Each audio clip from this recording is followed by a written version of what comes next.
ahead and start the webinar now as we have more people join us.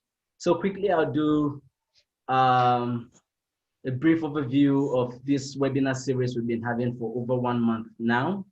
This is the Global Network for Sustainable Development. And today we are glad to have both our president and our founding president with us at this webinar. The Global Network for Sustainable Development is a network of sustainability experts and young people coming together as one on a platform where we can share our experiences, learn from one another, but also train young children who are coming up, the next generation, on how they can live peacefully and tolerate each other irrespective of their cultures, their religion, or wherever they come from. So we have what we call the Peace and Sustainability Clubs in different countries around the world that is grooming the next generation of young people that will become sustainability experts and also people that promote mutual tolerance between cultures and religions all over the world.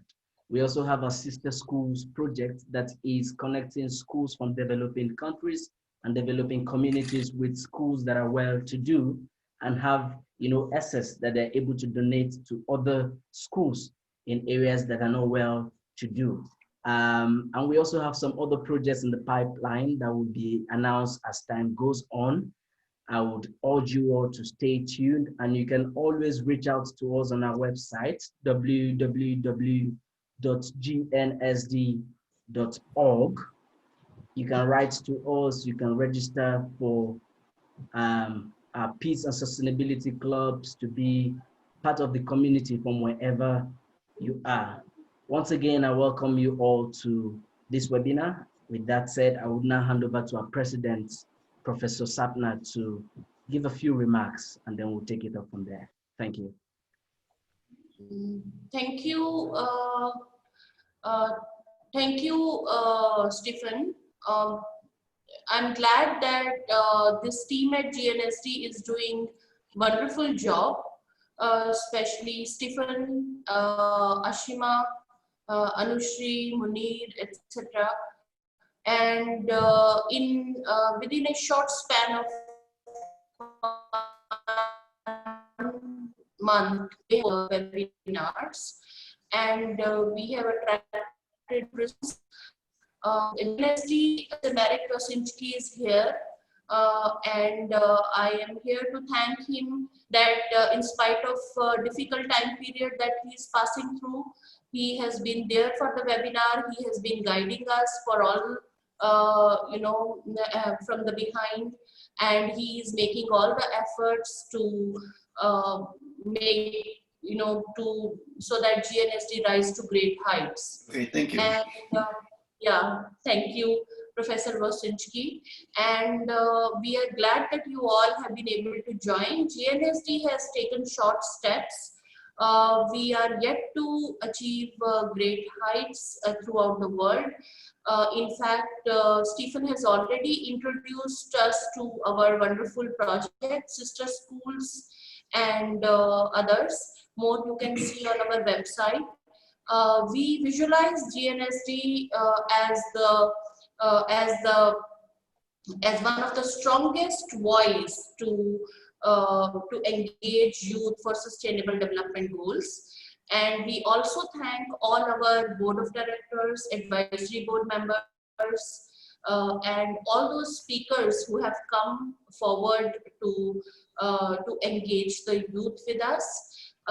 Both India and Nepal team are being very organized, and they also have very good events in store, which we will appraise you in next few months.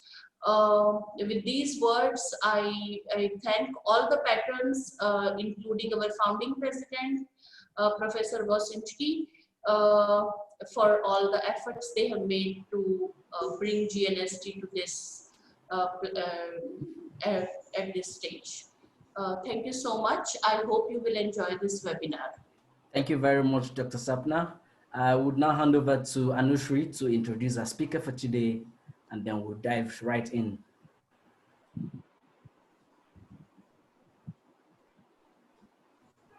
Thank you, Stephen.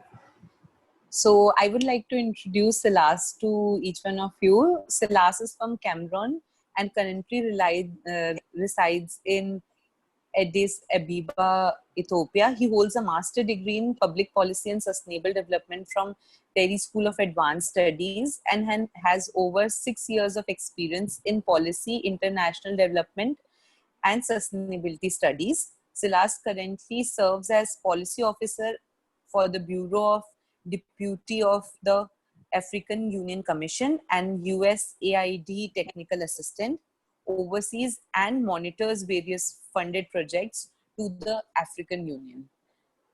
SIlas, thank you so much for joining us for the webinar. The platform is all yours. We would like to hear from you about the topic. Thank you. Thank you so much. Thank you. Okay, just a moment. I also want to introduce you to Professor Balraj Sikka. Professor Sikka has joined us. He's a very senior person, having 45 years of experience in sustainable agriculture, food security. I mean, to cut it short, I would like to say that Professor Sikka has been one of the strongest person in India and also in US to work on sustainable development goals on food security. So I think we will have him for the next webinar, but for today, Professor Sikka, most welcome to you. Thank you. SIlas, please, over to you now. All right. Thank you so much, everyone. Thank you for having me on this series of webinars. I'd like to start by thanking especially our founding president, Dr. Marek Wozinski, who is here with us today, and to really mention that I'm where I am today because of the kind of support he has provided me over the years. We have been through a long journey to be where we are today and to have even this GNSD functioning today. I would also like to thank Dr. Sapna Narula for taking over the baton and trying to make this platform a bigger one and a very meaningful platform as well. While also thanking Stephen, Anusri, and Ashima for the work they are doing, although there are tremendous challenges along the way. And also welcome all other participants and Professor Barraj and everyone who have taken their time to join us in this journey. So I would like to present something, but the host will probably allow me to share my screen.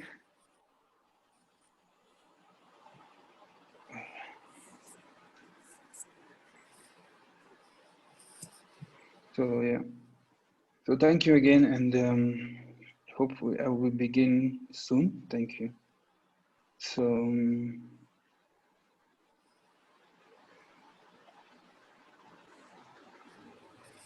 you can share your screen now. Yeah, thank you.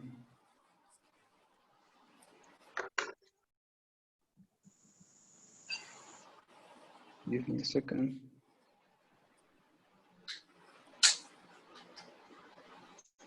Okay, we see it. All right, can you see it? Yes. Yeah. Perfect.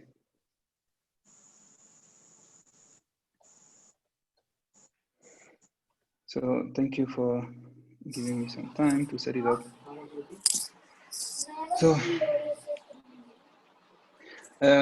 So what I'm going to discuss today is mostly about domestication of international policies and understanding regional dynamics. And the reason why I chose this topic, it's mostly because we are dealing with today on sustainable development goals, and everywhere around the world, we are all following that path to be able to achieve what we are planning as a world together to achieve the development that we want and the aspiration of the people on the planet.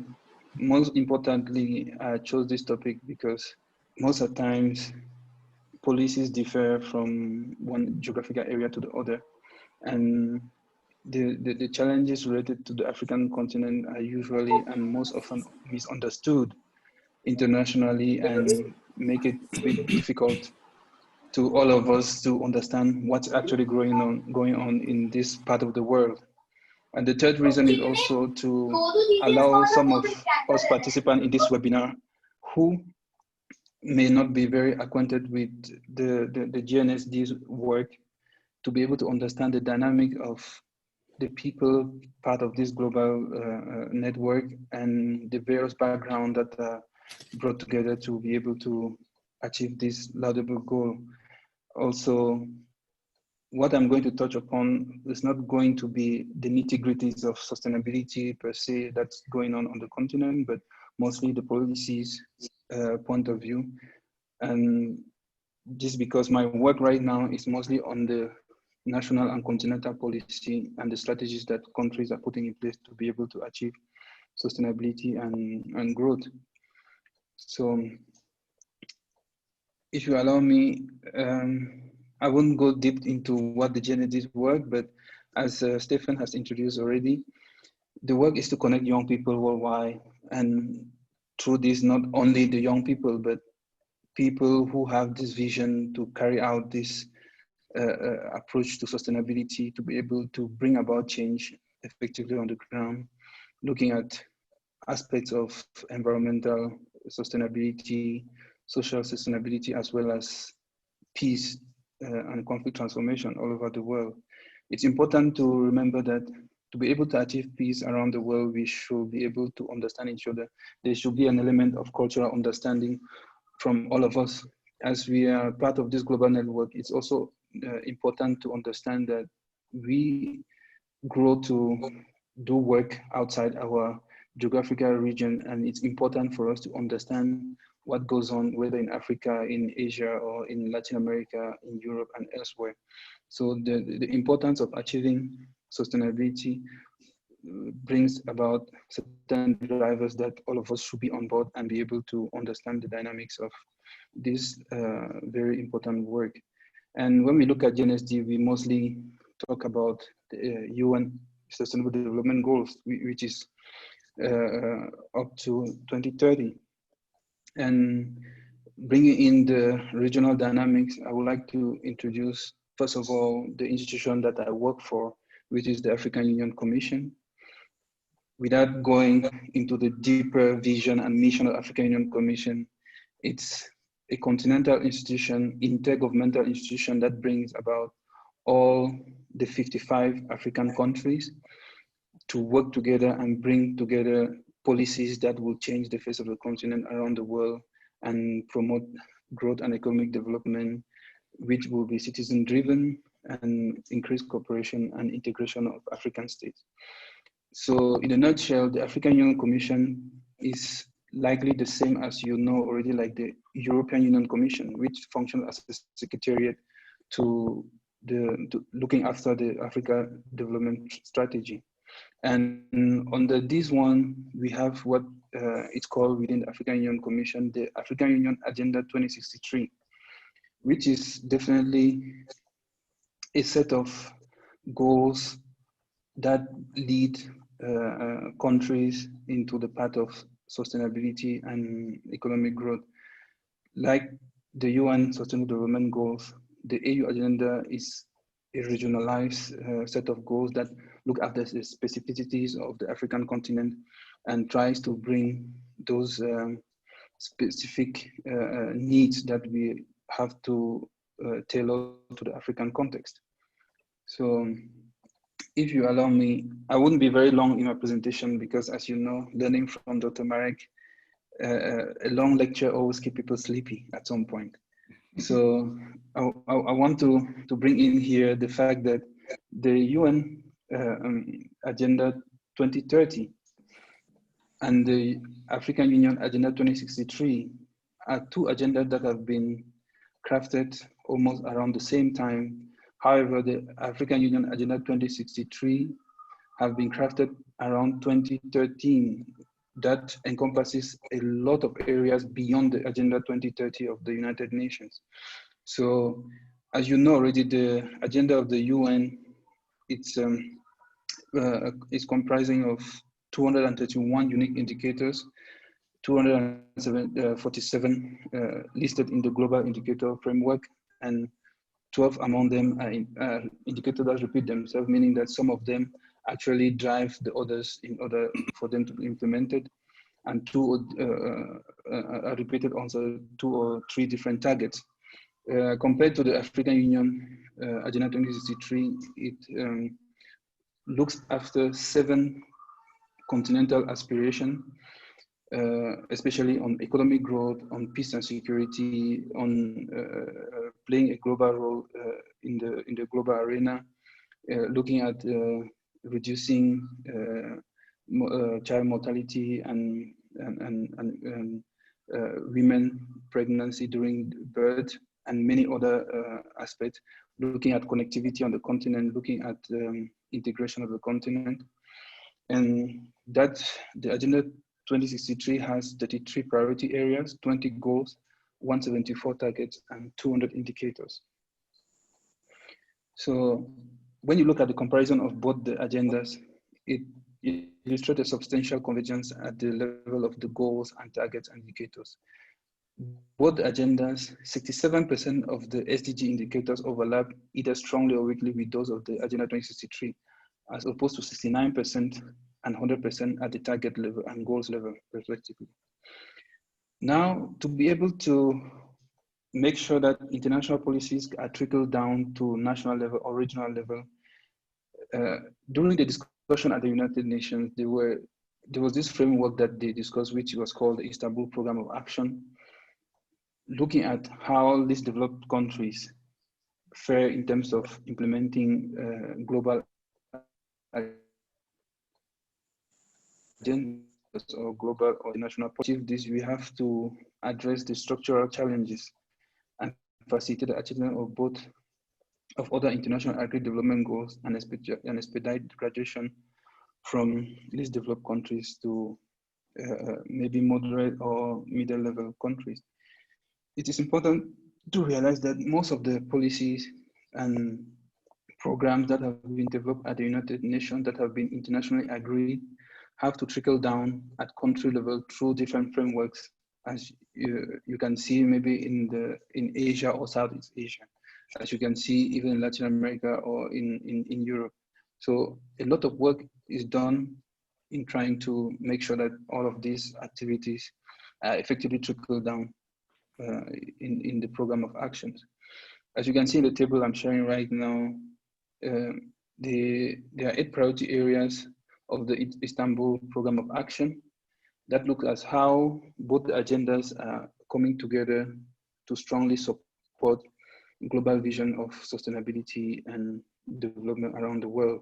I wouldn't go specifically into the details, but you look at the productive capacity, you look at agriculture, trade, commodities, human and social development, crisis and other emergency challenges happening around the world, looking at mobilizing financing and resources for development and capacity building. We're looking at good governance at all levels.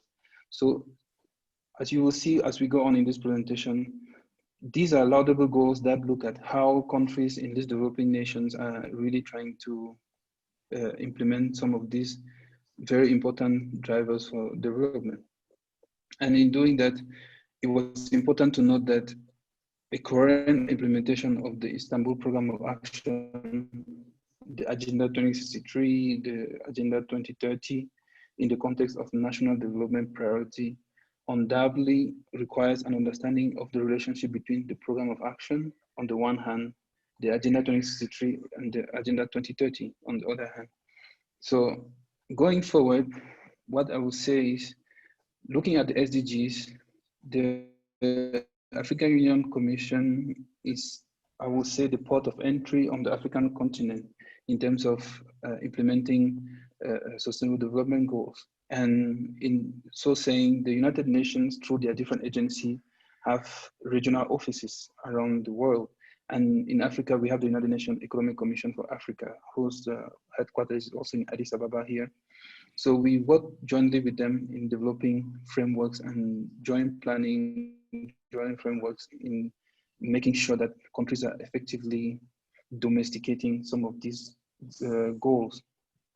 So, and unlike the United Nations, the African Union does not have all this capacity to open country offices all over the continent. So the African Union created what it was called way back before 2000, the New Partnership for Africa's Development, which has been renamed today as the African Union Development Agency, which will play the same role as the United Nations Development Programme, the UNDP, looking after how countries are effectively faring in terms of implementing development strategies and agendas. And to be able to organize countries around system that will allow some of these frameworks to trickle down at national level, we have organized what we call the Regional Coordination Mechanism for Africa, the RCM, together with the United Nations. And for this particular platform, I'm the special rapporteur from the African Union Commission side, where we sit together with experts from the United Nations, dealing with specific topics in terms of whether it's agriculture, connectivity, road and transport system, climate change, climate risk mitigations, and all other topics you may imagine, environmental protection, health challenges, and public health strategies. So we have 9 clusters when we sit together that focuses on specific topics, and we organize together, and United Nations country officers also join the meetings to be able to bring back their specific feedback and reports on how they are implementing and they are dealing with countries and ministries when it comes to implementing certain decisions. So this is one of the big work that takes place, and trust me, this is not something easy to organize. You have almost 100 to 200 participants where you have to organize together and bring about a report that actually moves from top leadership of the United Nations and the African Union decision makers on how things should be implemented at country level. That will also get the input from countries, from the top leadership in different countries on how we intend to implement those activities. And that report, sometimes it's huge, and then we submit them to both the leadership of the United Nations and the African Union that together approve and endorse it to go ahead. So not to be too long as well, one of the works that have been done on the continent for the benefit of those participating in this meeting is to provide also a little information on how the continent is faring and the activities and the efforts that are being put in place. Contrary to what we usually see on the media and all over the world, the African countries are really striving to make things happen in terms of development, in terms of security. It's a challenging situation, and to be able to understand the challenges related to what the African continent faces in terms of development, you have to look at the history of colonization, the history of language, the history of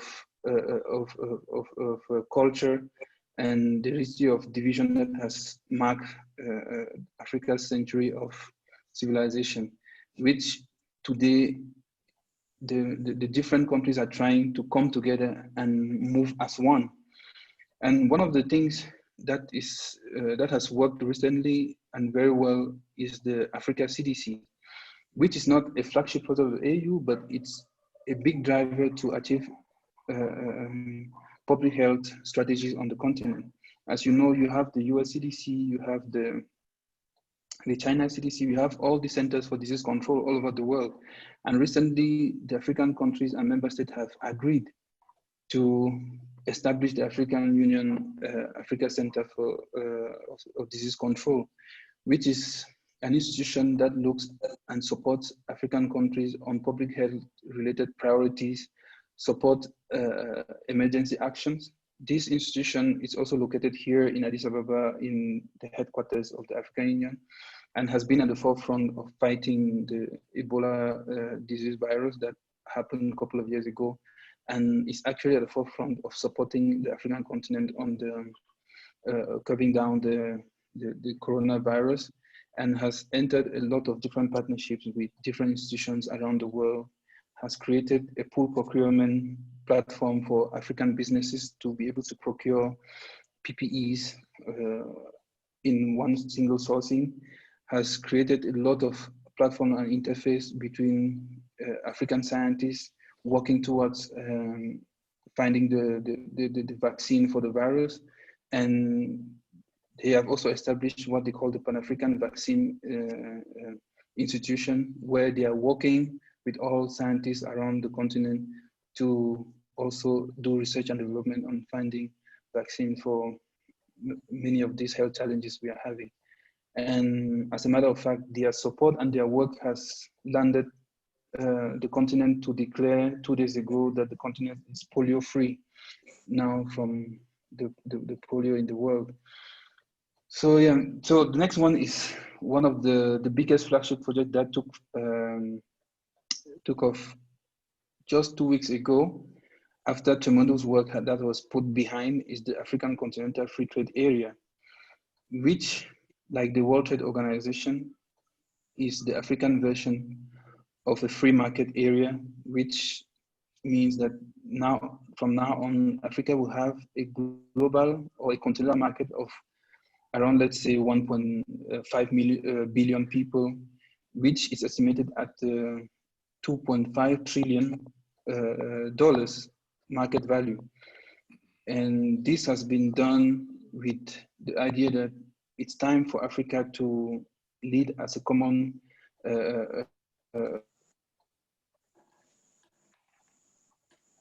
trade negotiation around the world. So the aim is to review all the tariff barriers, is to review all the tax arrangement that are between countries on the continent. The aim is to promote intra-Africa trade, because when you look at international trade, the trade between African countries is far less than even the trade between African countries and the rest of the world. And that market has not been really leveraged on, has not been harnessed by most African countries. And this time the African member states have decided there's a need to come up with a common market area, which in turn also will protect weak African countries when it comes to trade negotiation at international level. Most of the times we've seen African specific or single African countries being left out into international negotiation because of capacity, because of no, the economic situation is very weak.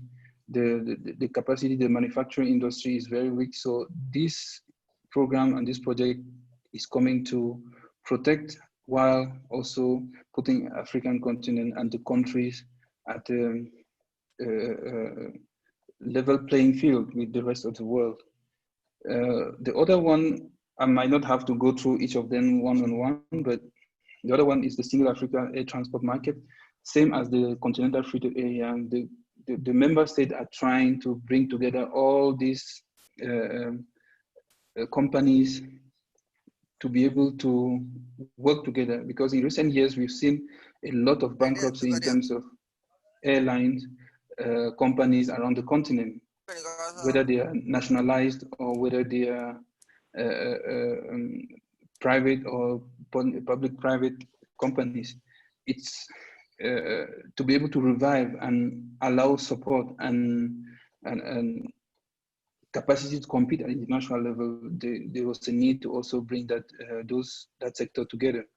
We also think about the integrated high-speed network, which is, when it comes to development, there's a need for connectivity. And this is a project that looks at the high-speed train system that will connect most countries all over the continent to be able to deliver on the promises of having an integrated continent. There's also the Inga Dam project, which looks at the additional 43,000 megawatt energy generation which is located in Congo. We look at the African Monetary Fund and the African Central Bank, which will function as well as the IMF or the World Bank on the African continent. And Africa has also developed its outer space strategy, and the plan is to, in a couple of years, to launch a satellite that will cover the African continent and be able to have our own broadband system that can deliver on the need of internet penetration on the continent. This is a pressing need, and last year we received the former director of the NASA, who came to support the project and provide also expertise in line with what we are planning. And the university there's a university in South Africa, the Pan-African Union University, that will be solely dedicated to support research on space science and space policy and strategy. There is also plan for the African Great Museum, which is there, the Encyclopedia Africana, which will look at the African languages that are slowly getting lost along the way, and the need to safeguard those culture and heritage. It's a necessity in today's world. The last but not the least, we have peace and security, which is one of the major challenges on the continent. And with increasing terror and terrorist organization and spots of conflict on the continent, the African countries have decided to come up with what they call silencing the guns on the continent, and looking at strategies by reverse, looking at how we use localized strategies to be able to support continental policies. We used to really focus on how top-down approach to policy implementation functions, but we realized along the way that coming up with framework, asking communities to implement those frameworks usually do not serve the purpose. And now countries have, and we can allow communities to develop their own understanding of how conflict transformation can actually happen on the ground, how people across borders can actually bridge the gap of misunderstanding that leads to conflict, but rather use and leverage on those relationships to be able to safeguard the peace and development within those communities. All this is, we have around 16 AU flagship projects. I just cited a few of them, and this ongoing work, and the continent, as you may realize, it's a very new democracy. It's been, let's say, for 50 years that we got into democracy, and it's a process that is taking long, looking at, as I said earlier, the history, the cultural heritage, the colonial heritage we've had, bringing people to work together, 55 countries together to agree on what could work as a strategy to move people from poverty level to a minimum middle class level. It's a tremendous work of negotiation, agreement, discussion, and every day that's what we go through.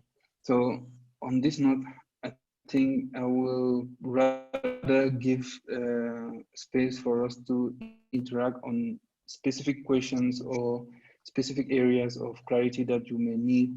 As I said earlier, I didn't want to go specifically into specific work that are going on at country level, but more on the policy that leads to transformation at the ground level. I thank you so much. Thank you very much, Mr. SIlas, for that fantastic presentation. We will now take questions. If anyone is having a question, please just use the raise hand button, or if there's no noise in your background, you can unmute and speak.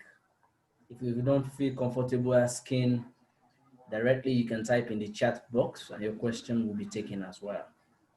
So do we have any questions?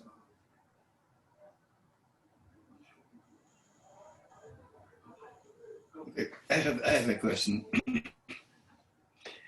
Do you hear me? Yes, we can hear you, Dr. Marek. Go ahead. Yes, okay. So definitely this is an extremely complex situation. There are so many problems to resolve, to address, and there are so many differences between the countries.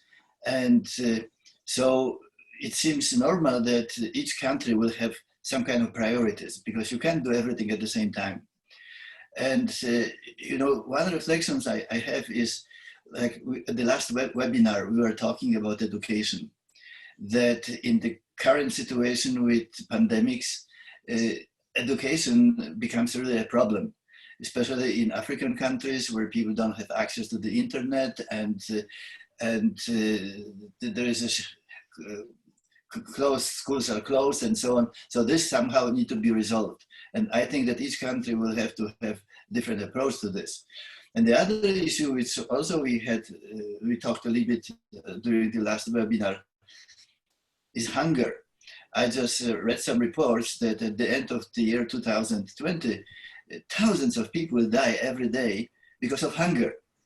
So we kind of concentrated on pandemics and virus, but we left behind the issue of food chain and preventing hunger. It's one of the goals of sustainable. It's one of the sustainable development goals. But for some countries, this will be a big issue, and so that's another reflection. The third one is, you know, some people are saying that in the pandemics we kind of focus on pandemics, but we neglected some other issues, like for example AIDS and you know, other diseases and other problems, because now everybody is concentrated on pandemics. So how African Union is trying to somehow help the countries to set their priorities and to resolve those issues. Thank you, Dr. Marek. It's a complex question as well. As you said earlier, what we apply, as in the case of the, like let's say the UNFCCC, it's also the continental framework, but differentiated approach. As you know, we cannot do a one-size-fits-all framework or policy implementation to all the countries, because each country have their economic level that they depend on, and looking also at the demography of the country. There are countries in Africa with 2 million people. There are countries with 190 million people. So you cannot apply the same rule and the same policy to each and every of them. However, it's important to have that specific goal that demands people to reach a certain level threshold. So what happens usually is that the member state themselves and the president agree. For instance, when you talk about Abuja Declaration, which looks at health priorities for each country. So one of the agreement is that each and every country should make sure that they invest at least 15% of their national budget on health every year to be able to sustain health infrastructure, access to health for all that have been undermining Africa's development capacity. So while we are doing these are bigger goals, but countries that can achieve the 15% do so. Those that can do 8-6 are being encouraged to go that line. And there's a scorecard that is being kept to monitor how these countries are progressing, how they are faring in terms of implementing those goals. And unfortunately for this year, as the pandemic has hit the entire continent and the entire world, every and each country has been hit in front, and because nobody expected this to happen. And unfortunately, nobody has a solution right now. So what countries are doing right now is to look at international community to see if there's some kind of support, looking at the big businesses on the continent. Now countries have also resorted to reach out to big businesses on the continent, CEOs, to engage into private mobilization of resources to support some of the programs. As you can see, the continent might not, looking at the data, the continent might not suffer as compared to the rest of the world in terms of coronavirus, because the continent has right now around 2.1 million cases with 26,000 deaths, compared to a population of 1.7 billion people. And the challenge the continent will be facing will mostly be the interruption of activities that were basic activities that we had before. The continent is a heavily import-focused continent, and the incapacity to import those goods, as you said, for instance, when it comes to eradicate issues like malaria, AIDS, tuberculosis, and other forms, the inability to import the drugs that support and sustain the work that has been done to eradicate those diseases will be a setback, a big setback for the continent. The work that have been put in place to reduce acute famine on the continent, it will be a big setback. So what will be our pandemic will be the setback based on such variables, but not the virus itself. And the very fact that in the continent, people, businesses, and the population, the citizen, a bigger chunk of people in a specific country live on daily wage. They live on street activities in terms of selling fruit or selling this. So businesses are not really in the formal sector. And it's the worst decision to ask people to stay at home. So that has been one of the backlash of many countries on the African continent, to ask people to stay at home while people live on the daily basis revenue. And this is a challenge. And to be honest, there is no single answer. There's no, for those countries that have a good and economic stability, they are trying to keep up with that. But dealing with the pandemic is demanding a lot of resources and investment to be able to fix already what's going on while thinking about what's coming up next. Thank you, Dr. Mary. Thank you. Thank you. Dr. Gulati had some interesting idea in the chat. Dr. Gulati, do you want to throw more light on the idea of linking startups for rural development?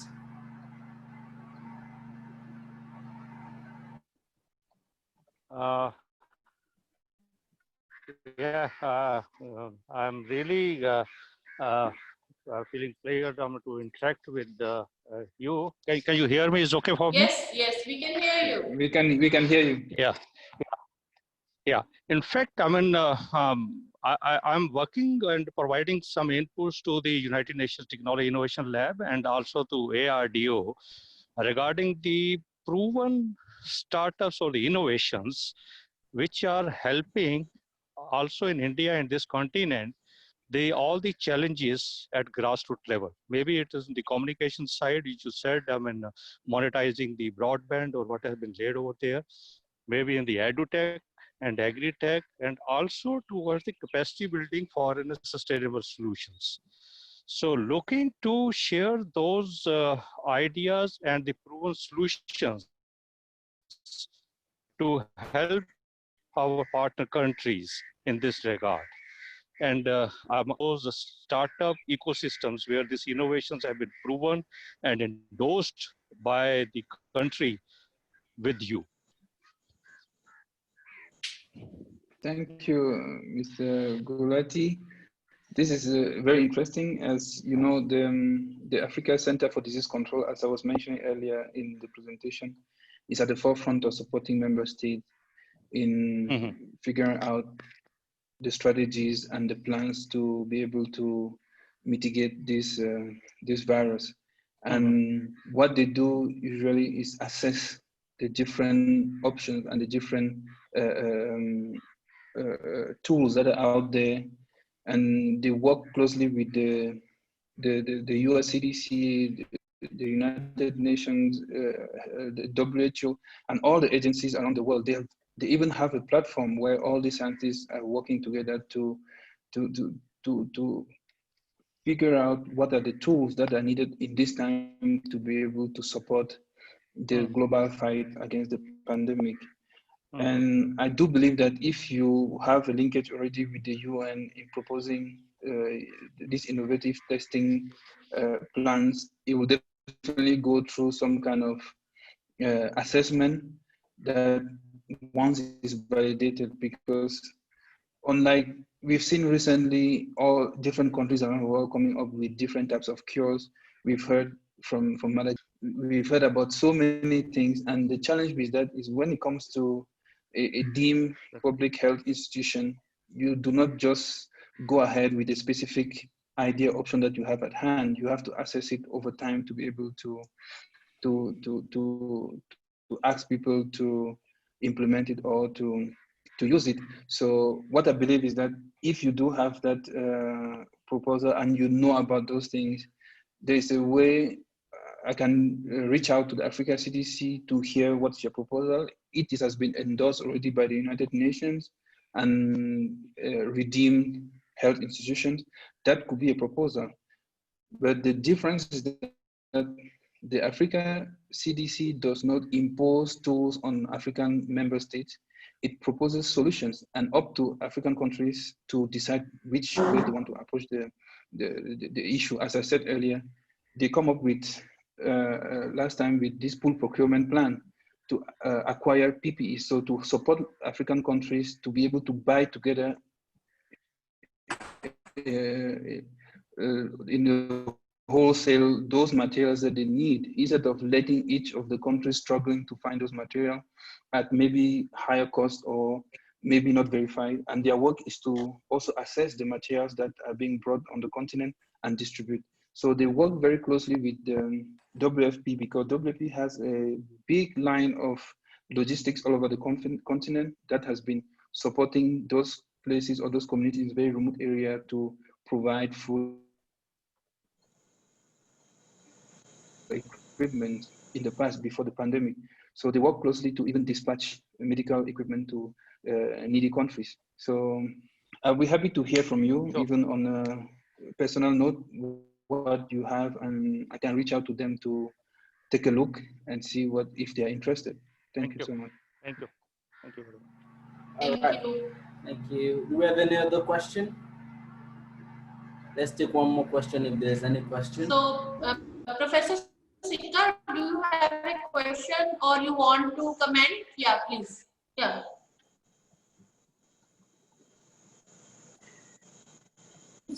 Dr. Sika, your mic. Yeah. He's disconnected?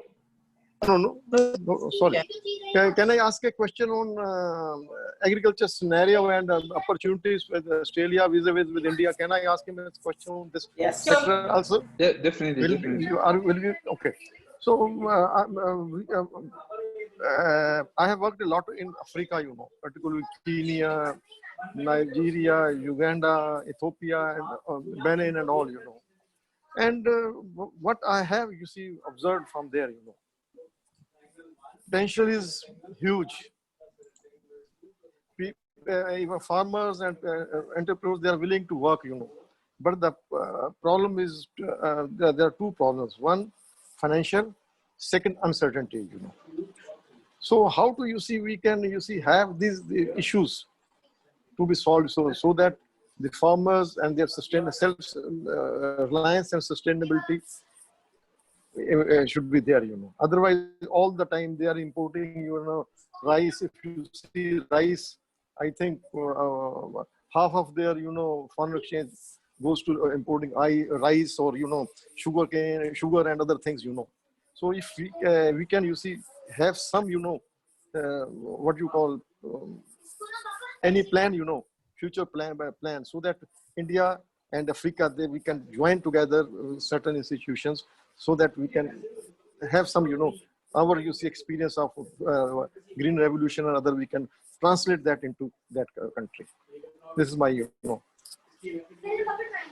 Thank you so much, Dr. Baraj. And this is a very interesting point, because part of the recalling back what I was doing before with Dr. Marek and the others way back in India was we were organizing this program that we call the MP's Labs, the Empowerment for Peace Through Sustainability and Agriculture, back in Jalgaon, Maharashtra, in India.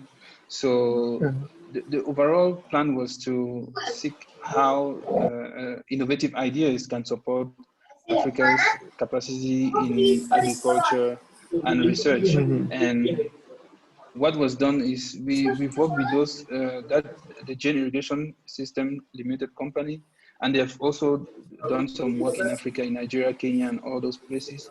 And I do understand where you come from with the challenges that are on the ground. And those challenges are not only in terms of financial, or today also we see climate change issues becoming a problem, where people are farming and then there's a disaster, there's heavy rain, people are not able to cope with those issues.